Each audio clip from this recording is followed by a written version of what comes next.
So hi everyone, this is Nadia Hernandez. I'm Wings Programs Coordinator, and on behalf of Wings, I want to welcome you to this very special capacity building session. It will be great if you introduce yourself using the chat box in the right part of your screen. Please include your name and the organization that you're representing today.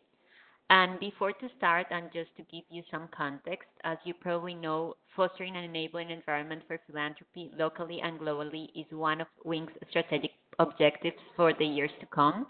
And in different conversations with our members, we have realized that there is a strong need for PSOs and networks to understand their role in the protection of the enabling environment for civil society in general and philanthropy in particular. So that's why we are here today in this very important session to learn how to identify and navigate these matters and avoiding the waste of resources and also increasing the understanding of the particularities of the local context and how they connect to the global conversation. So we are very happy to partner with the International Center for Nonprofit Law, ICNL, in this effort. And we have put together a set of activities that include two online sessions. This is the first one. And we will also launch a tool that will help you assess the legal framework and to understand how you might participate and engage in reforms where needed. So today we will have a 19-minute session with Rebecca Vernon and Claudia Guadamus, who will introduce you the topic and will share with us all the experience from ICNL. We hope you find this online workshop very useful, and if you have any questions, please use the Q&A box or chat to Wings office anytime, and we will be very happy to provide you any support we can. So Claudia, Rebecca, thank you for being here with us today, and you're very welcome. Please go ahead. Hi, everybody. Thank you so much for joining us. I'm Rebecca Vernon. I'm here with Claudia Ganamus from the International Center for Not-for-Profit Law. As Nadia mentioned, this is the first in a series of sort of 3 steps. The first is this webinar that's sort of an overview of what the legal environment for not-for-profit organizations, civil society organizations might entail. And the next step will be creating a tool that we'll distribute that will help you be able to assess what the legal environment is and make decisions on how to best engage to improve it.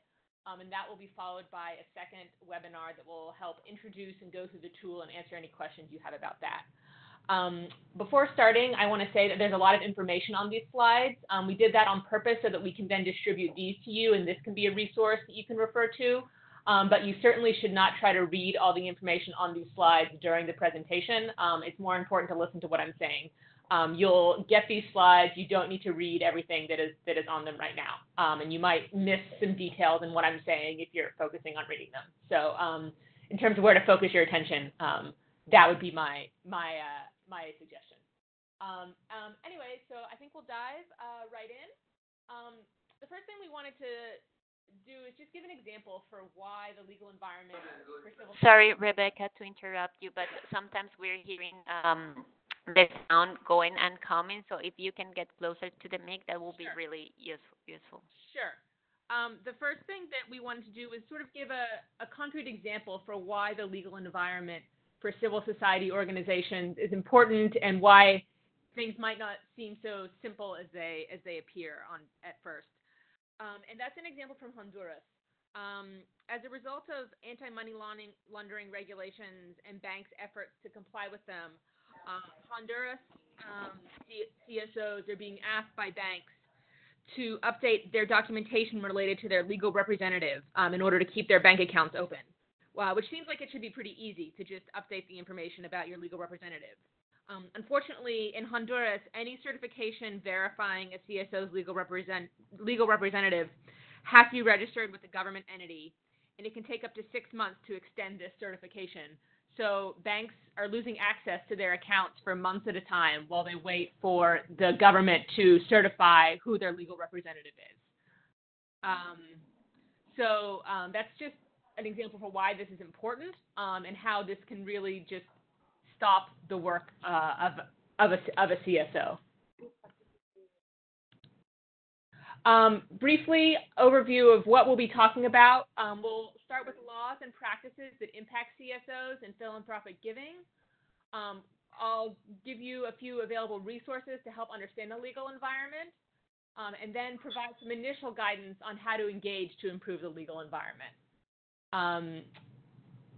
So that's sort of where we're headed over the next hour and a half. So the right to freedom of association is what overall governs the ability of CSOs to exist and operate. And this is found in Article 22 of the International Covenant on Civil and Political Rights. It states that everyone has the right to freedom of association with others, and restrictions cannot be placed on this right except where they are prescribed by law and necessary in a democratic society to protect national security or public safety, public order, the protection of public health or morals, or the protection of the rights and freedoms of others. So this is in the International Covenant on Civil and Political Rights. A number of regional human rights instruments also have this in it, and it's also in many national laws. So what does this right to freedom of association mean for CSOs? What protections does it provide? So it means that states can regulate the registration of oversight of CSOs within their jurisdiction, but the right to associate freely without interference requires that states ensure that these legal requirements don't impede, delay, or limit the creation or functioning of these organizations. And unfortunately, as we'll see as we go through this section, often the laws or extra legal measures taken by states do, in fact, get in the way of the functioning of CSOs. A common initial issue that CSOs face problems with is registration. So a lot of laws and practices impact whether CSOs can register. And this is important because legal recognition grants rights, such as the right to enter into agreements, and it facilitates the ability to speak collectively. Registration may also be required to open a bank account, to accept donations, or to undertake certain activities. It also provides corporate liability, which means that if a CSO is not registered, its founders can be personally legally liable for any issues that arise. There are a lot of different registration issues that might hinder CSOs' activities. Again, we'll send you these slides, so you don't need to memorize them all now or read through them all now. But a couple that I wanted to highlight on here are a lack of clarity in the registration process and lack of clarity in criteria for registration, which gives the government decision maker a lot of discretion to refuse registration on any grounds, really. If it's not clear what's required, then the government decision maker can sort of decide whether or not to register an organization without any guidance. There may be a lack of time frame for registration, which means that the process can be very lengthy with a lot of delays and no sense of when it might be completed. This means registration can take, in some cases, years, close to a decade to be completed. And organizations are not able to operate where they're not registered in some instances. The tendency to have geographically centralized registration processes, meaning that you have to register in the government capital at a government office there, means that registration is very difficult for organizations that are outside capital cities. Which increases the cost. That increases the cost of registration for these organizations, especially when this is coupled with unclear processes. So you might be told, oh, you didn't bring the right form, so you have to go back and get it. So this means that it just erects very high barriers for organizations that are not located, convenient to where the registration office is. There are a number of types of laws that impact registration. The main one is what we call framework laws or life cycle laws, and these are basically laws that govern the establishment, governance, and basic operations of CSOs. They might be called laws on associations, laws on foundations, an NGO law. They can come in different names. So this is a pretty common type of law that we'll encounter a lot. And then there's several other types of laws, including executive decrees, which are not passed by legislatures, but which the executive will issue declaring this is what CSOs have to do to operate.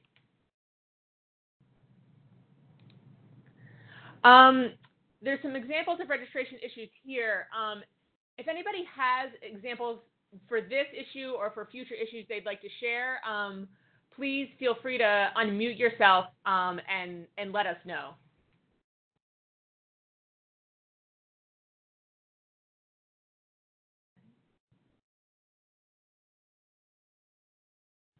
Oh, nobody at this point? Okay, we'll keep going. But you know, as we talk through these different issues, so this might sort of bring up some ideas of issues you've seen or faced yourself that we'd like the whole group to be able to benefit from. I know there's a lot of knowledge situated in this webinar, so we hope you'll be willing to contribute.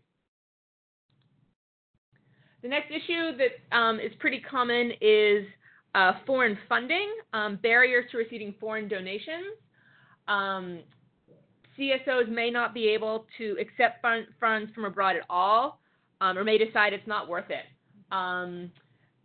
If CSOs accept foreign funds, the type, scope, and topic of their activities could be limited. Their fundraising capability domestically may be limited. And they may have to spend time and resources dealing with administrative requirements. Okay. Again, there's a lot of different issues that are found in laws affecting foreign funding. Just to highlight a few, prior government approval may be required to receive international funding. The amount of international funding may be limited or capped. International funding may have to be routed through government-controlled entities, and those government-controlled entities might take a portion of the funds or create difficulty in then accessing the funds from that government-controlled entity or bank. This is often linked to banking issues, and we'll talk about those a little bit later. But you can refer to these slides, which again will be distributed when you're filling out the tool that we'll send around to give you an idea of what different issues that you can find. Again, these are the types of laws that impact receiving foreign funds. I won't read through them, but it's, you know, anti-terrorism laws. Are a common one, and laws that just specifically address foreign funding. Should we turn off that video?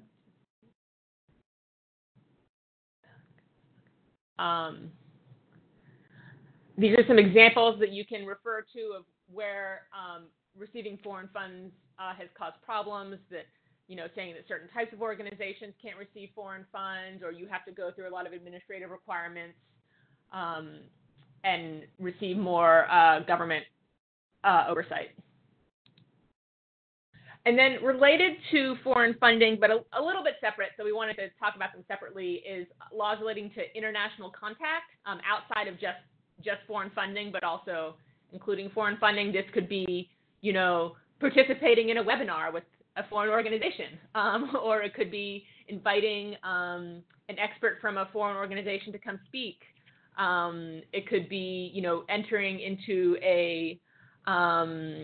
like a consortium with foreign organizations. So it wouldn't just have to be receiving funds. It can be sort of any kind of contact or collaboration with foreign organizations.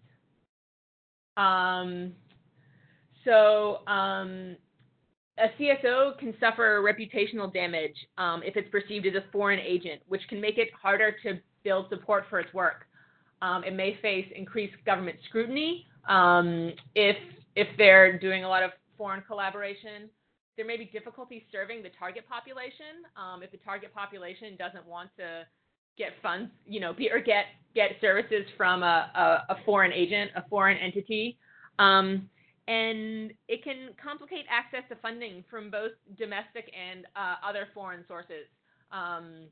If you know, a local philanthropic organization might not want to have to give funds to an organization that's perceived as sort of a treasonous foreign agent. or if an international funding source is also engaging in other projects in the country that it wants to be able to continue to work on, it might not be willing to give funds to an organization that is has this label of foreign agent or is seen as too close to foreign sources in a politically sensitive way.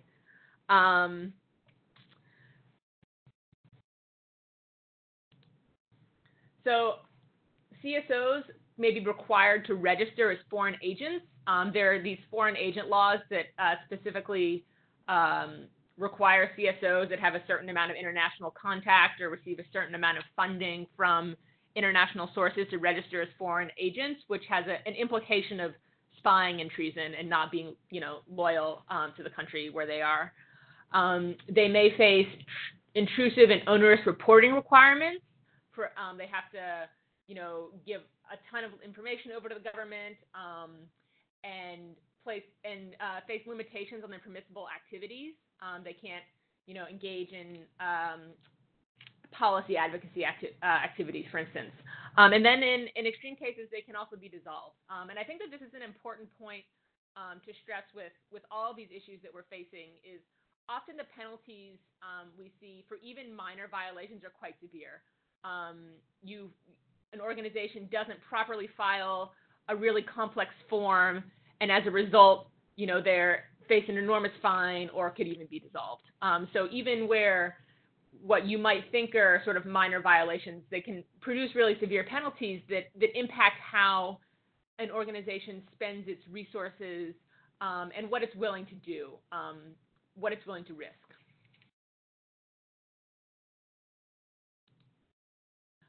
And these are often found in foreign agent laws and foreign funding laws.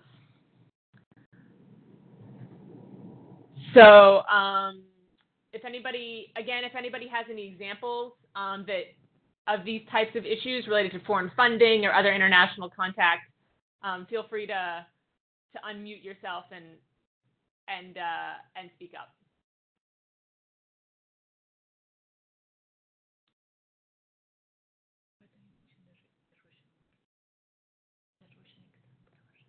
Yeah, so Russia is the best known foreign agent laws, and it requires organizations that receive a certain amount of funding from abroad to face additional government oversight and provide additional financial and activity disclosures. And it's just a way for the government to be quite intrusive, and often these are very strict requirements that if you don't perfectly comply, again, you face very large fines or dissolution.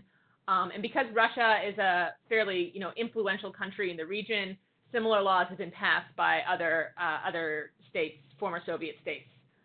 So it's a phenomenon that we've seen spread over the last several years.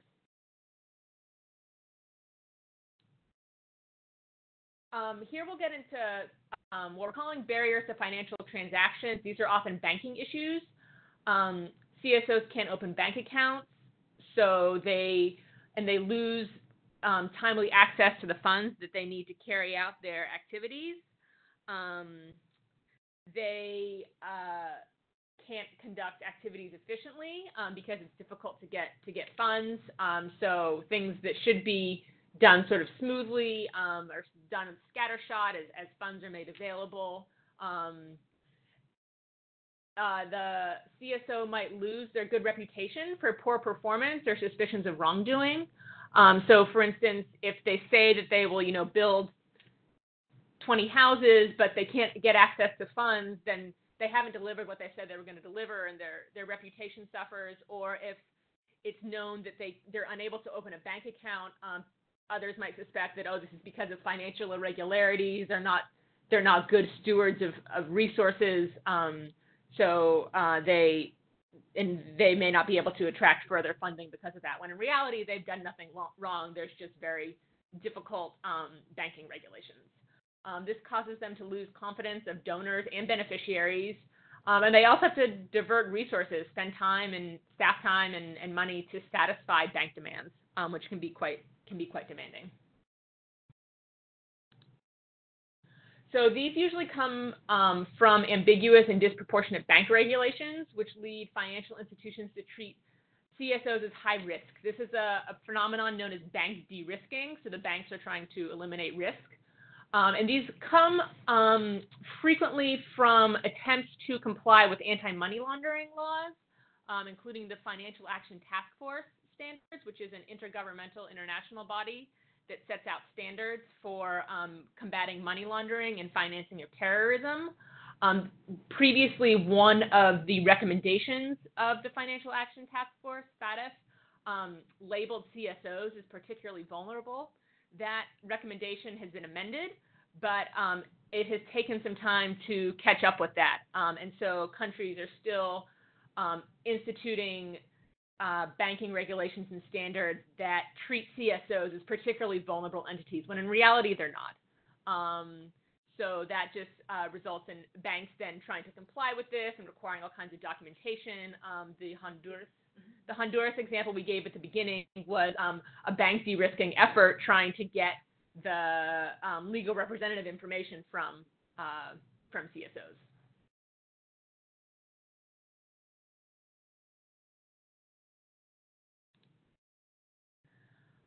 Again, these are, banking laws and regulations, anti-money laundering laws, and anti-terrorism and anti-financing of terrorism laws that often create these barriers. Again, the Honduras examples at the top. A pretty large percentage of recently surveyed CSOs said they face obstacles to receiving or managing their funds due to bank de-risking practices.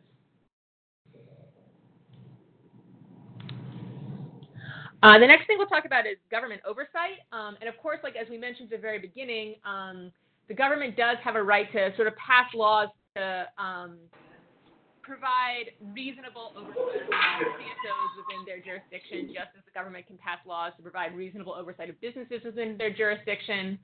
But what we're talking about here is where government oversight becomes intrusive, and where even reasonable requirements, such as, tax-exempt entities have to file annual financial reports. That's a reasonable requirement. But if the penalty for failing to file your financial report is your organization is dissolved, then government oversight is unreasonable and is not compliant with Article 22 of the ICCPR and generally intrudes on CSOs' ability to operate. So because of government oversight, CSOs have to spend a lot of time and resources dealing with and responding to burdensome and intrusive government requests. The failures to satisfy government oversight requests can be severe. And where there's a lot of government oversight, CSOs may choose to remain as inconspicuous as possible, keep a low profile, so that they don't attract government attention that could lead to some of this very intrusive oversight, which means they might not want to undertake certain types of activities or receive funding from certain sources. They might, it alters their behavior in terms of how they choose to accomplish their mission.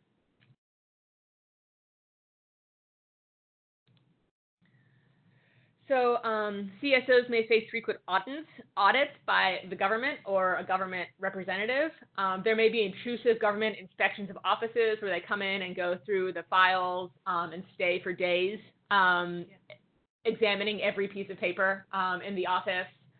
There may be frequent and complex reporting requirements with ambiguous criteria for approvals. So you have to file all these reports, but it's not really clear what it means to have your report approved. And there may be legal limbo for CSOs while these reviews are ongoing, which means they can't gain access to documentation or approvals necessary to operate. So, until you have completed a successful audit, you can't have this certain certification that you need to bring to the bank to open a bank account. So they just, or you can't undertake certain activities. So it can really just stop all operations of a CSO if they're in legal limbo while they wait for these very lengthy processes to finish up.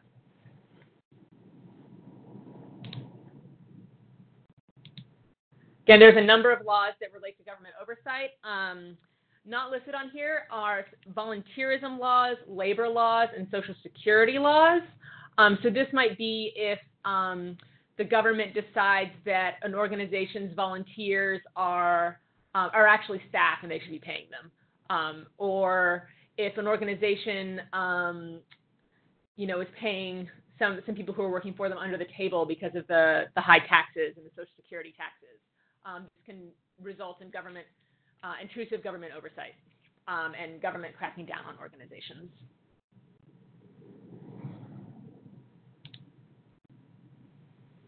So here's some examples of government oversight issues. The Mexico one, if you receive a donation over $13,700 and don't notify the Secretariat of Finance, you can have a fine up to $280,000. So it is this is an example of where, the penalty really can have a chilling effect on what an organization does because it is so severe.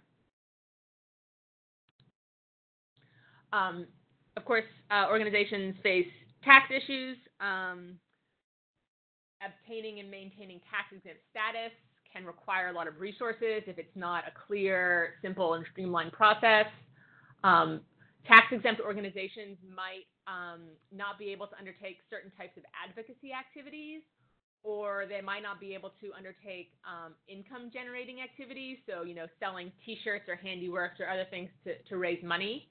That might not be possible under the local tax law for an organization that's tax-exempt.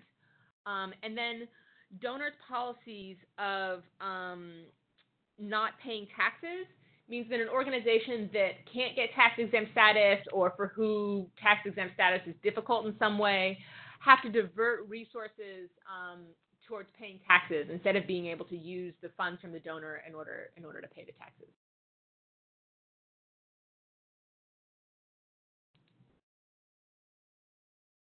These are some of the types of laws that affect taxes. And again, for those of you who've joined recently, these slides will be made available to you, so you don't need to write down everything or read every word on the slide.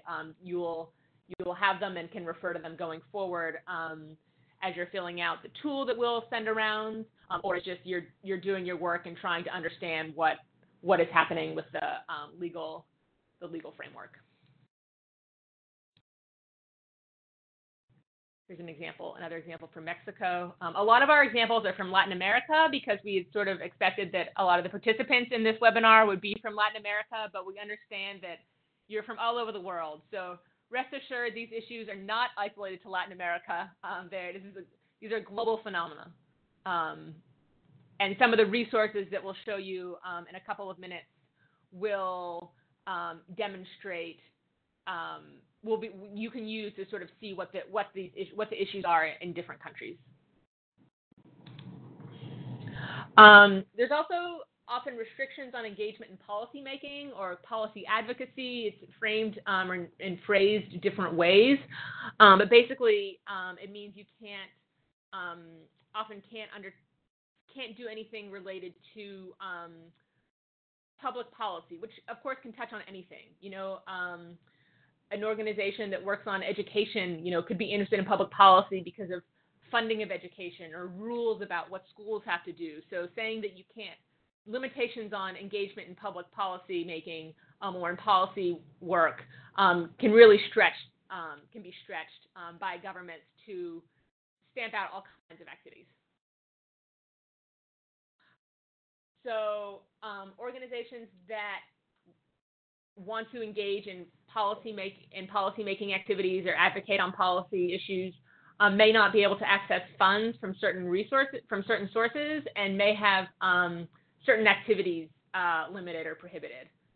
CSOs sometimes can't maintain their tax-exempt status if they're engaged in policy activities, and their citizen participation may be restricted as a result. So people who have a lot of technical knowledge or information that would be helpful, organizations and their members that are really on the front lines of public policy issues and how they play out, can't participate in public policy making.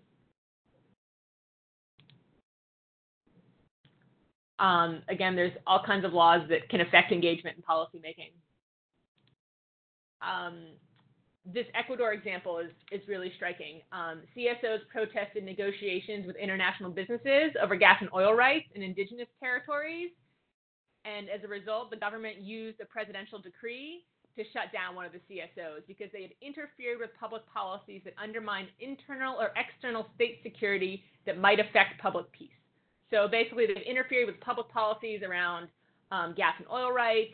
CSOs aren't supposed to be doing this, and so shutting you down, even though these CSOs have expertise in these issues and are have the right to. And they have the right, under international law to engage in public policy and advocacy.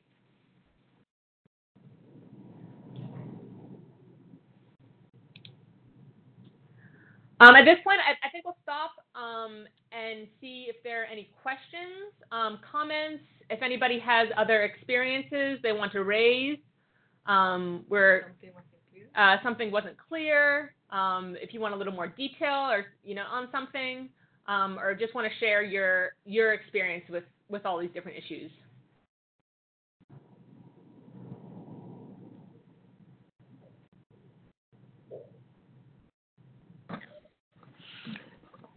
Hello, everyone. Please, you can unmute yourself, or I can unmute everyone if it's better, if you're not able to unmute. Can you please try unmuting yourself? Okay. All right, I'll keep going then. As you're using the tool that we'll distribute later on, here are a few places where you can start to look for information outside of any domestic resources you might have. ICNL has what we call a civic freedom monitor that reviews the legal framework for the establishment, operation, and funding of civil society. This is available for, I think, 54 countries around the world. It's updated on a quarterly basis usually, so it's fairly up to date. And so it talks about, access to resources and registration and engagement in public policy, and freedom of expression and freedom of assembly rights, and how all of these issues are impacting civil society in the 54 countries where it covers. The Council on Foundations also has country notes for 35 different countries, which are updated regularly, and they provide key information on domestic nonprofit laws and regulations, research and reports, and local contacts for all the countries that are covered.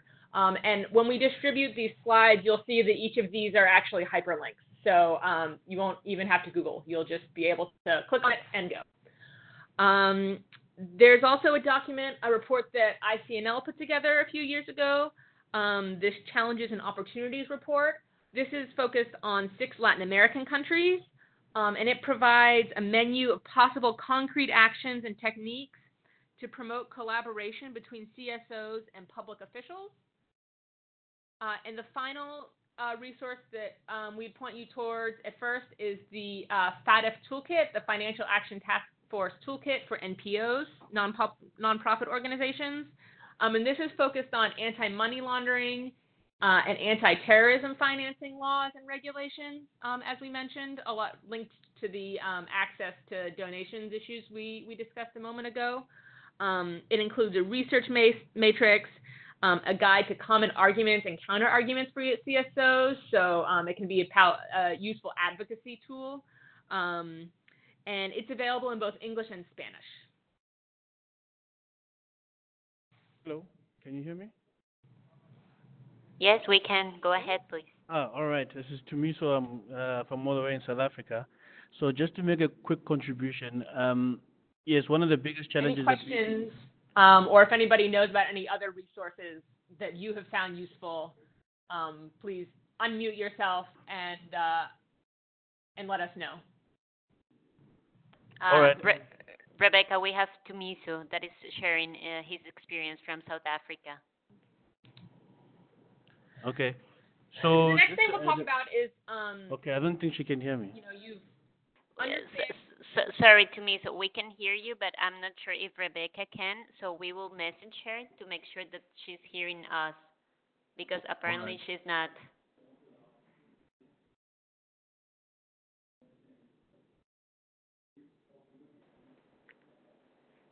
So, Rebecca, can you hear me?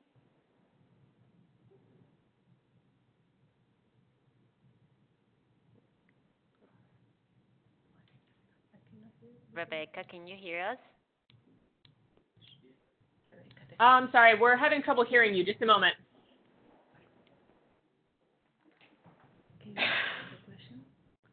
Can they type out the question? Would that be, or the comment? Would that be possible? For some reason, I'm not sure what's happened.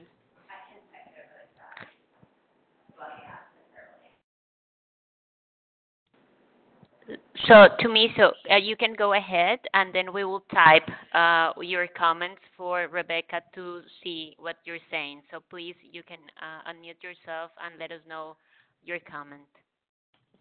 All right. Just to say that some of the biggest challenges that we have experienced are certainly around government restrictions, meaning where we've had to fund civil society organizations, but had to exclude people that might be involved in the organization that work for government. So that has been one of the biggest challenges, where the U.S. government has sanctions around countries like Zimbabwe and Comoros, and that has really restricted how we are able to assist, especially youth organizations, in terms of strengthening their work.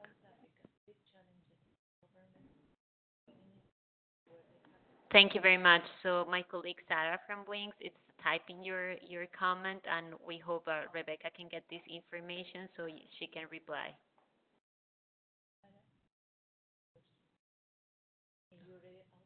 Yes. So it sounds like in South Africa there's challenges around government restrictions, meaning where the government funds civil society organizations, but they exclude people in those organizations that work for the government. So there's this is again one of these many different types of problems that come up in countries. It just seems there's infinite creativity. It would be helpful to know if that's a regulation or law, or what is based on. Yeah, is this a regulation or law, or is this just the government practice? If you could type your answer. Again, we're not sure what happened to our.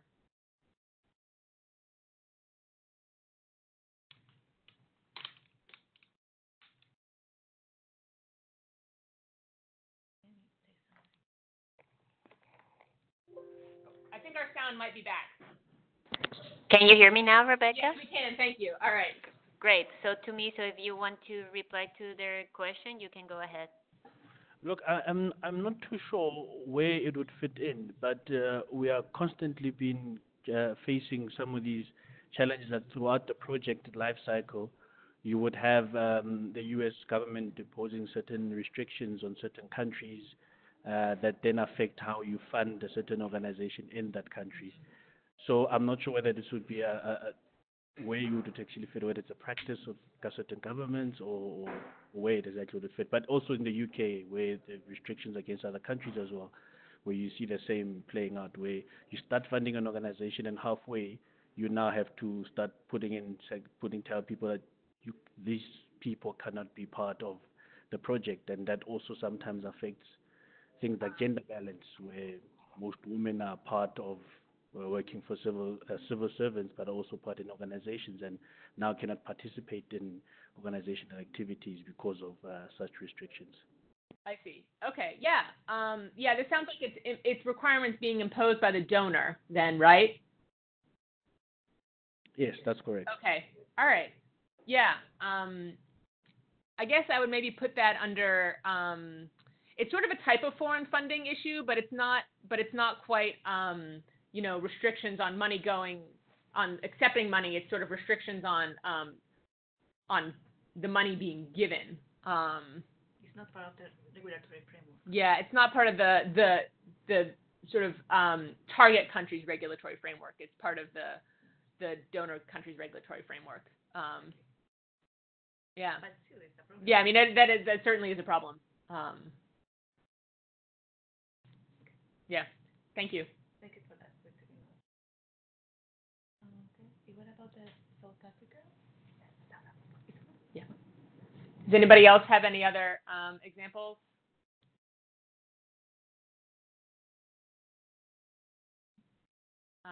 Sarah,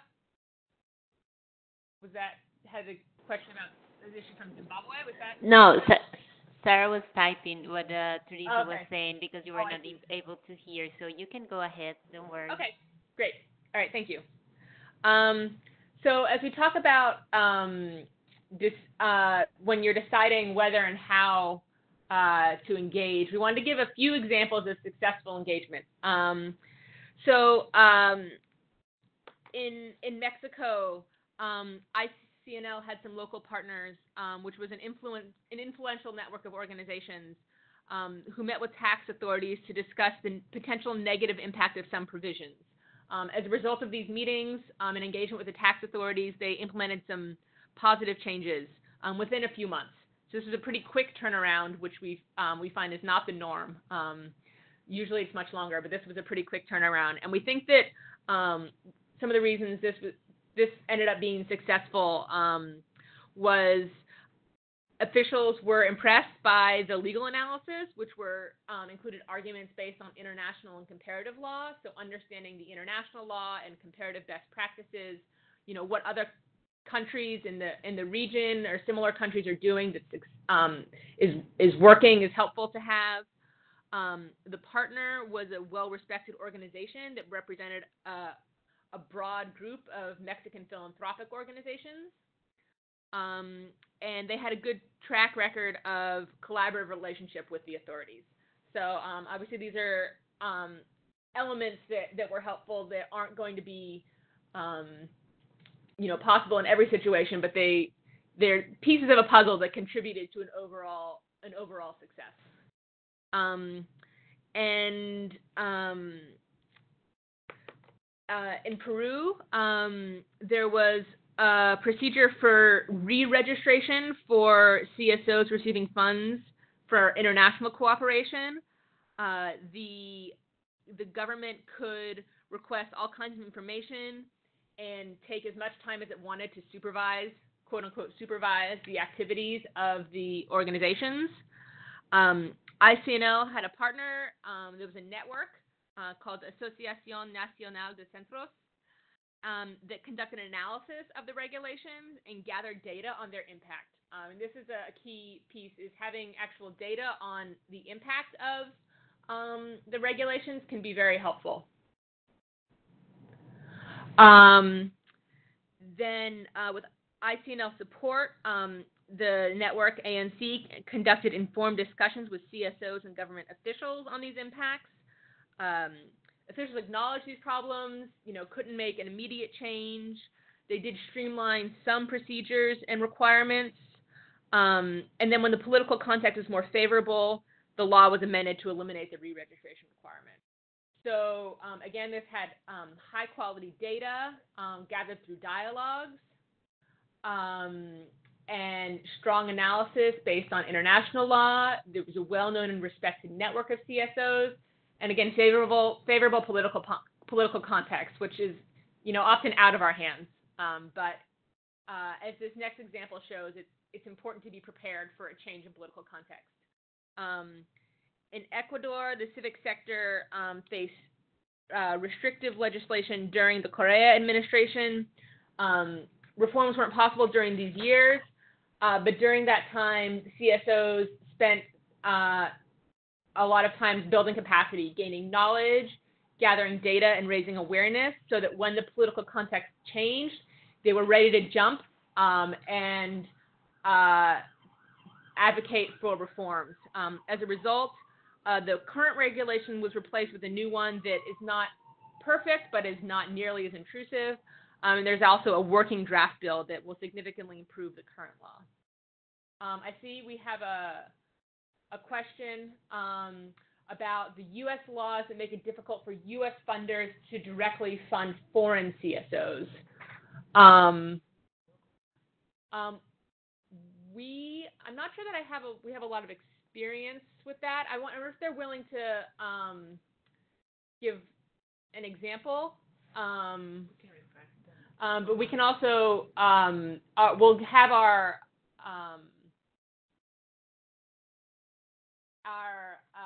email addresses at the end, and if they want to email a little more detail, we can do a little searching and figure out if we can provide a more complete response because I'm not sure we'll be able to at this point.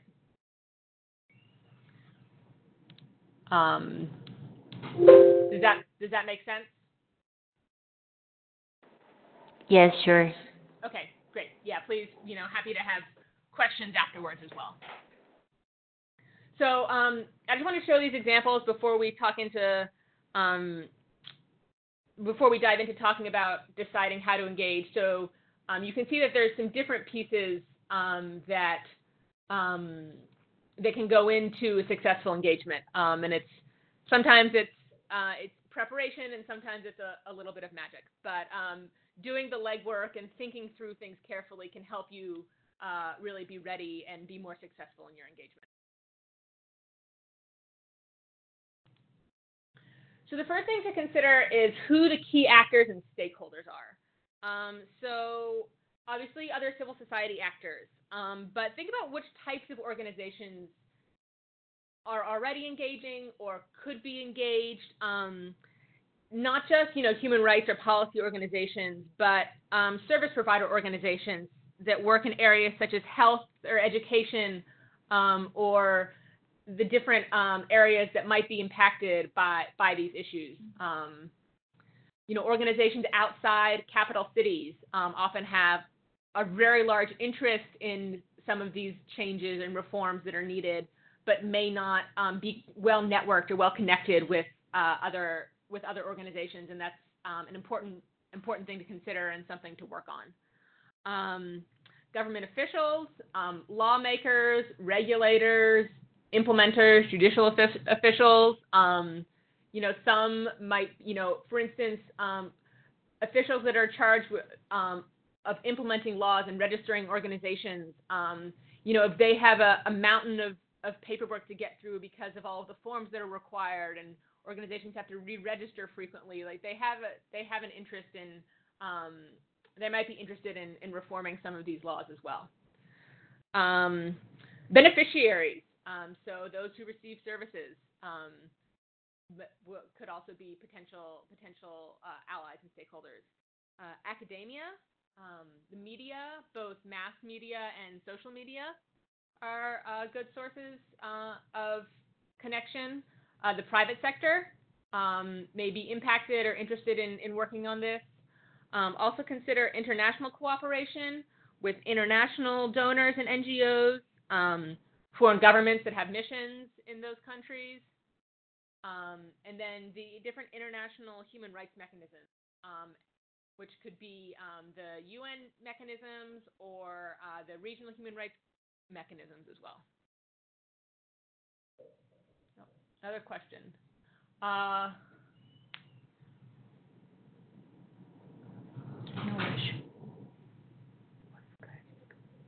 Can you read it out? Yeah, another question we have is what strategies, competencies, and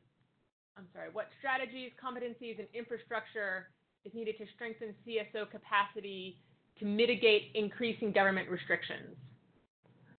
Okay. I will jump in to try to answer that question. In our experience, one thing that is important for CSOs to know is their rights. They must have very well knowledge about their rights under the international law, but also under the national law. So one thing that is important for CSOs to strengthen their capacity is to understand what are the legal issues, so they can draft very good arguments and based on concrete evidence on how those laws are impacting their lives. They can persuade, in some cases, government officials to make changes that are needed in order to improve the regulatory framework. That's part of our experience, but also we are aware that in many countries where the civic space is increasingly restricted, that could be not an option in many cases. Yeah, we have another question. Let's see.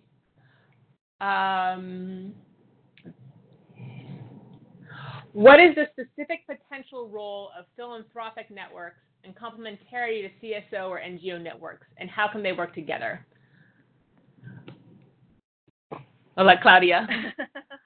I can share an example from Honduras, for instance. In 2009, Honduran CSOs started to draft a new NGOD law, which is actually the first one in the country that allows NGOs to get registration without many barriers.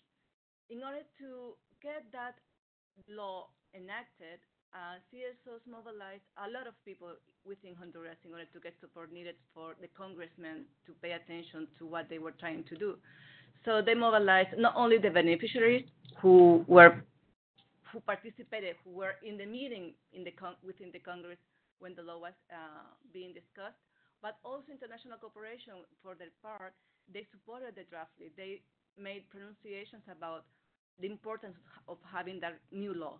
So it is important for philanthropic organizations to be aware how, taking into consideration a particular political context, how they can support what their partners are doing in order to improve the regulatory framework. It can be just, making public announcements, but also being influential with some government agencies in order to try to explain why those laws must or needed to be changed.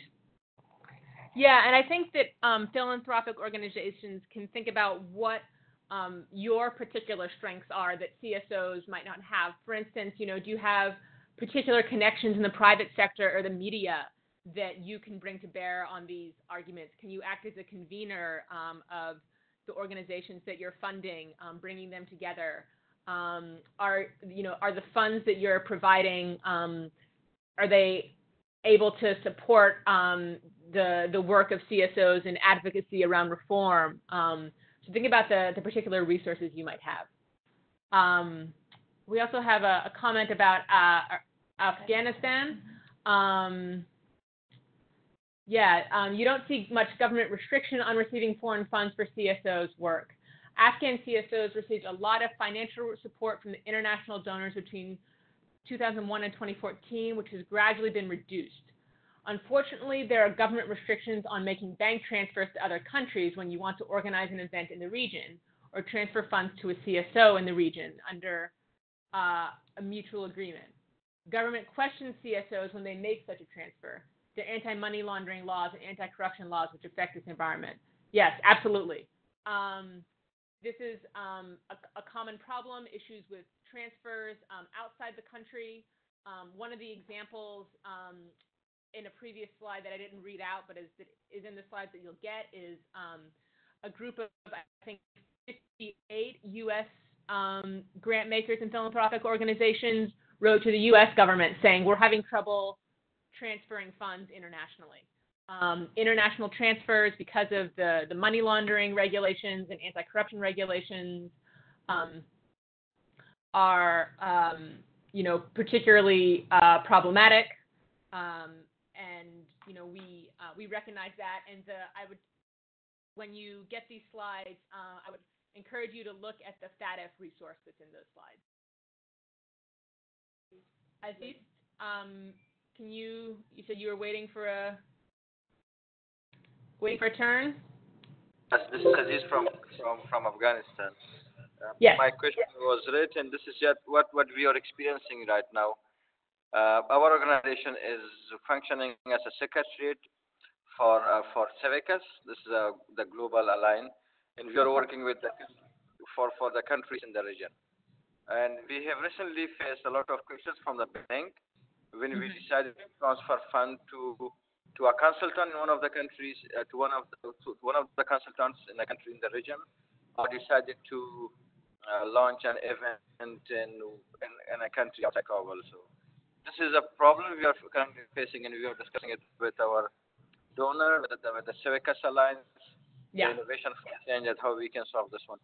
But there is less of chance that we get a solution for this one because the government restrictions on the fund transfer outside Afghanistan is getting more tougher in recent years, and we are not very much hopeful to get this problem solved. What are they doing in order to ease the regulation? What are they doing? Okay, thank you. Does anybody else have examples, questions, or comments?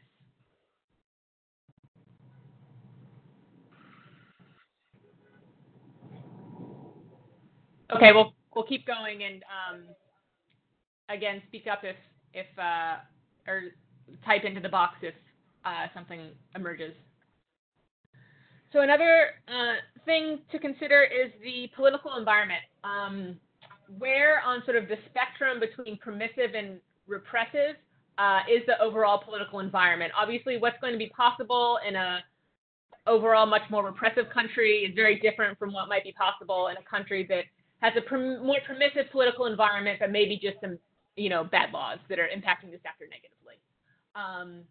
And think about how the legal issues affecting CSOs relate to the overall political environment. Are they part of an effort to repress civil society, or are they a factor of just poorly written laws or outdated laws that weren't written with the needs of civil society in mind? So reform options are going to be pretty different based on how the legal issues relate to the overall environment. There may also just be cultures of intrusive enforcement practices. So the government is just accustomed, government enforcers, government officials are just accustomed to engaging in highly intrusive enforcement practices no matter what, no matter who the target is. It could be intrusive enforcement on individuals, it could be intrusive enforcement on private companies, and that just plays out with with what happens to CSOs as well. On that note, we would like to highlight that it's important not only to pay attention to the legal regulatory framework, but also to the practices. Because in many cases, the law says one thing, but officials usually do a different thing because they interpret the law differently, or because they are used to do some sort of things that are not in compliance with the law. So it is very important to pay attention to how government officials implement the regulatory framework too. Okay, we have a comment in line with the question of Aziz. I really did not understand the point about the difficulties in financial transactions. So these, I think this is referring to the issues that organizations face in actually or sending and receiving funds. And these are often these often result from basically banking. It's sort of a chain of things. You have the Financial Action Task Force requirements, and there's also some regional bodies that are charged with helping implement the Financial Action Task Force recommendations. So there's these recommendations from the Financial Action Task Force, and one of the recommendations, Recommendation 8, used to say that CSOs are particularly vulnerable entities. What that meant was that their transactions should be scrutinized. So anytime they wanted to open a bank account, anytime they wanted to send or receive funds, especially from abroad, they should face extra scrutiny. So countries, in an effort to implement this and other recommendations from the FATF, put in place banking laws and regulations that codified that CSOs are particularly vulnerable, and you need to, and banks could face monetary sanctions or be shut down if they weren't complying with these banking laws that were very harsh for CSOs. So banks, or if banks were involved in money laundering. So banks, in an effort to make sure they weren't involved in money laundering and didn't face penalties, would then requesting a lot of information from CSOs and are subjecting their transactions and their operations with banks to extra scrutiny. So, you have to provide a lot more information when you open an account. If you ever want to withdraw money from your account, you have to do a lot more. If you want to transfer funds either within the country or outside the country, if you receive a wire transfer from outside the country from a donor in another country, that is scrutinized. It may be held up. They may just not let you receive it. So this means that just they can't access their funds in the end, and so they can't undertake their activities. They're seen as suspicious. So other organizations don't want to fund them. So that's sort of the issue. And it sounds like that is playing out in Afghanistan with banking laws that relate to CSOs being able to transfer money, including outside the country, to other countries in the region. And these laws the banks need to have a better understanding of what the real risks are. Governments need to have a better understanding of what the real risks are, so that they can pass laws that are more in line with what the actual risks are. And ICNL has done a lot of work over the last several years working with the FATF to have it reform its recommendation 8. So now, CSOs are no longer designated as particularly vulnerable, but that hasn't completely trickled down to the national governments and then to the banks and their practice. All right. Let's see. Okay. So it says that Aziz again is saying that in Afghanistan, there's not a lot of government restriction on receiving foreign funds for CSOs work. I'm sorry, I scrolled up too far. All right, here we go. In Slovakia, there's also a challenge of changing a narrative that's oriented against civil society and human rights organizations and spread by alternative media. Often these media or websites publish information that is false or that twists facts into a damaging narrative that allows for less informed people to think of civil society as suspicious. In order to counter it, what works well is that there is someone from the democratic civil society that monitors these messages and shares them among a group of civil society leaders in order to get early information and be able to prepare a response. The capacity to prepare early responses seems to be very important. That may be something that donors may want to consider, especially in countries where the space has not been so restricted, but where there is an ongoing erosion of public trust towards civil society. Yes, absolutely. We totally agree. Sorry, Rebecca, we're not hearing you very well, so if you can get close to your mic, that would be great. Yes. So yes, we agree. And ICNL does work in this area. We're also part of a consortium with other organizations that are doing work in this area. So we're lending legal expertise to organizations that are working on countering false information narratives. We're working with organizations called Internews and Partners Global that are working on these issues. We see this as a problem. It's all part of sort of an ecosystem of what civil society organizations are facing. Legal issues are one piece of it, but it's harder to conduct legal advocacy when organizations are not seen as credible. So it's almost like a step 0 or one piece of it. So thank you for raising that issue. Okay. And then we have an example from Tanzania. Last year, a new regulation was passed that required all CSOs to receive $10,000 to send their contracts to the Office of the Registrar of NGOs, including, and then to advertise in the media. Yeah, this is an example of sort of government oversight, and then also, it's also probably related to anti-money laundering laws. It might be part of sort of a foreign agent if the donations are from abroad, to advertise to advertise that you're a foreign agent law. There's a similar law, I believe it's in Israel, that requires foreign agents to sort of declare it, in a lot of their reports and their or when they conduct outreach and advocacy or when they engage with government.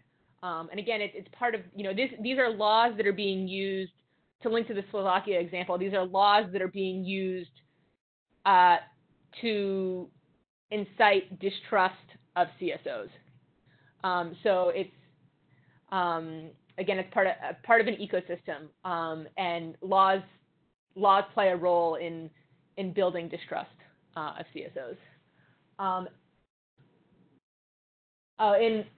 have a comment that in an interesting situation, most CSO employees working in Zanzibar, 60% of them are employed by the government. That's interesting. I wasn't aware of that.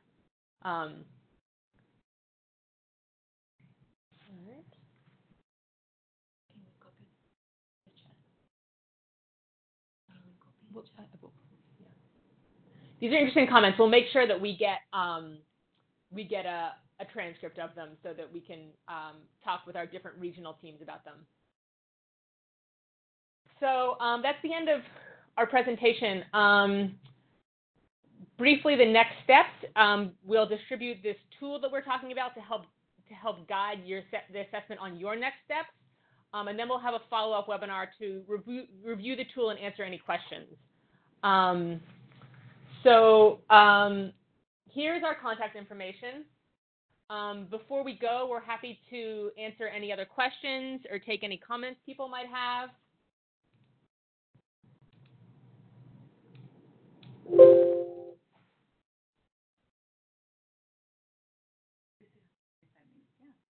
We still have plenty of time, so happy to hear what others' experiences are. If you have any questions.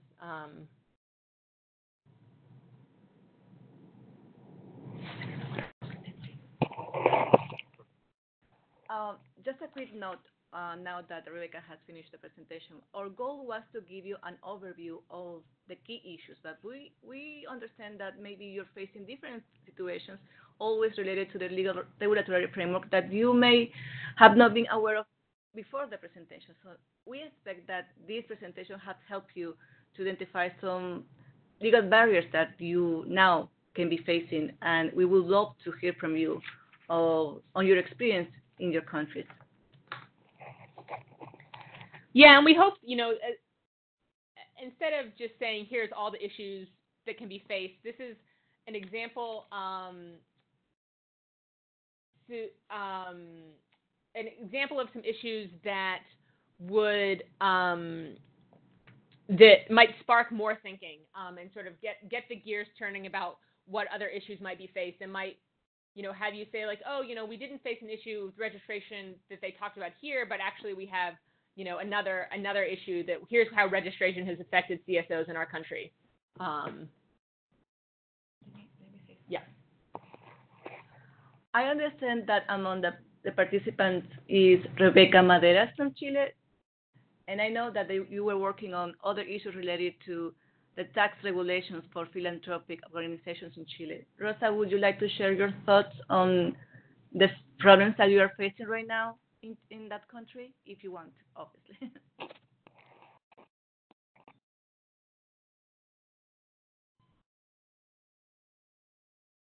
Because you know that there's a lot of laws in Chile in different issues, but we do not have a environmental law, and it's happening a lot in conservation and environmental. Many enterprises and many foundations working in this area, and we don't have any tax incentives in environmental protection, environmental projects. So there were some changes since 2011, but we need a better regulation in order to push more donations and to do better tax incentives for all the different areas in the projects in the non-profit sector. Thank you, Rosa. I think that Chile is a great example of how the CSOs are facing so many problems in order to get funding, because philanthropic organizations, they don't have a good regulatory framework that incentivizes the giving. So, and it's just a shame because CSOs don't have so many resources in Chile, and because it's a country that is now considered as, mid-income country. Is that the right word? No, they are not subject for for international corporations to work with in that country. It's outside. Very difficult, yeah. It's very difficult to find cooperation from big foundations because they think that we are very developed, but it's not like that. Exactly, and there is a great need in that country for CSOs to get the resources they need in order to do their work. So that's the kind of issue that we would like to highlight in this session, because it's increasing. It is a problem that is very, very great for our partners in that country. Yeah. Yes. What we hope that you'll get out of the tool is sort of understanding what what the different considerations are and how you can prepare yourself and to build a successful advocacy campaign. And some of those things are things like building alliances, gathering data, using strong and compelling legal arguments. To give an example of where a legal argument might not be compelling, the U.S., as you probably know, doesn't look to international law that frequently. It's just not persuasive in courts here or with legislatures when we're conducting advocacy for policy change or for a specific outcome in a court case. So lawyers here or advocates here often don't cite to international law. It's just not, we could write fabulous international legal arguments for why things need to change, and it would go nowhere. So spend your time building legal arguments that are compelling, whether that's based on the UN system or if it's based on a regional human rights system that's more persuasive or is better accepted. Looking to comparative best practices, picking the legal arguments that you're making and the data that you're collecting and giving is really important to not just think about how it will be received. Building relationships with the government. The examples I gave of successful engagement often resulted or were the result of having good government relations and with key people who were open to the argument you're making. Just like there are lots of different types of people in civil society, there are lots of different types of people in government. So be aware of who might be amenable to hearing your argument and pushing for change within the government. And really, you need to be ready to capitalize on any openings that arise. That means doing the homework ahead of time, and so that when unexpected openings happen, they can be ready. In terms of how to choose the right battles, I mean, this all goes, how to pick the battle really depends on going through this list of who do you have alliances with? What is the data? What are the arguments that are going to be most persuasive? Where do you have relationships with government change makers? Where are there issues? If it's a repressive or a more repressive environment, what are the issues that are not linked to other repressions in the political environment? What are issues that aren't going to trigger hot button political issues that might incite a backlash? Foreign funding issues when when there's sort of a suspicion of outside foreign actors might not be the best thing to tackle at that particular moment. It's a huge issue. That doesn't mean it shouldn't be changed. It just means that you might not be as successful in changing it. Yes. Thank you very much. I don't know if we have any other questions or suggestions or experiences, something that our participants would like to share before we start closing the session.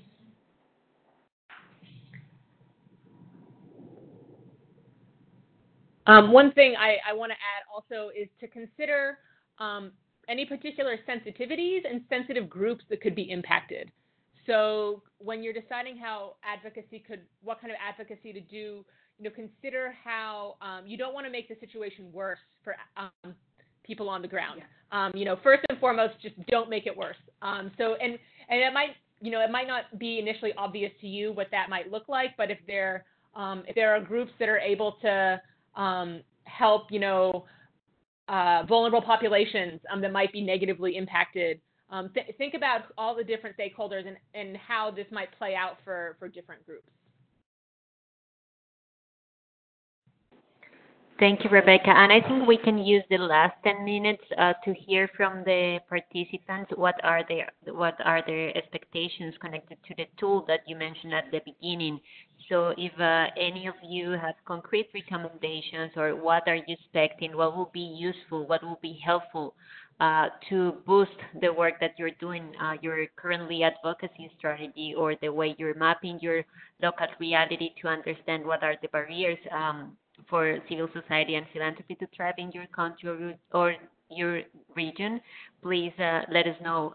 This will be a perfect timing to receive your comments and to understand better your needs.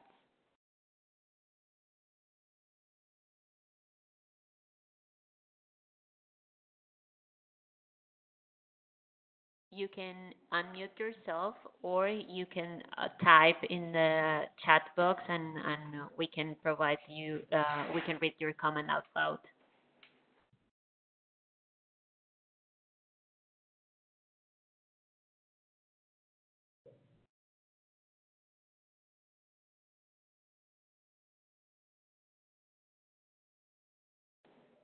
It seems that we have a very shy audience today. But thank you very much to you all. I just want to remind you that we are about to launch from Wings a collection of impact cases that will show 8 successful experiences on how PSOs and networks are protecting and growing the enabling environment for civil society and philanthropy in different parts of the world. This publication also includes one dedicated article from ICNL and also contributions from some other global networks like Civicus and Forus. So we are hoping to launch this publication next week. Please stay tuned. We will share with you the link, and we hope we can discuss concrete examples in the next session.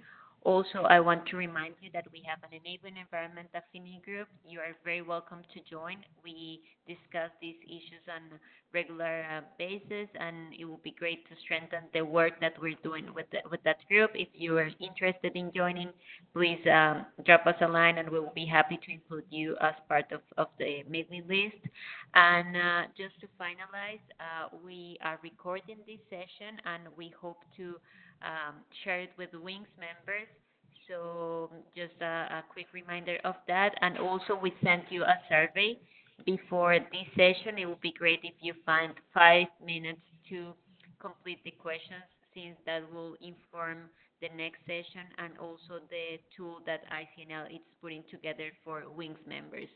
So thank you very much. Rebecca, Claudia, please, if you want to say something before closing this session, please go ahead.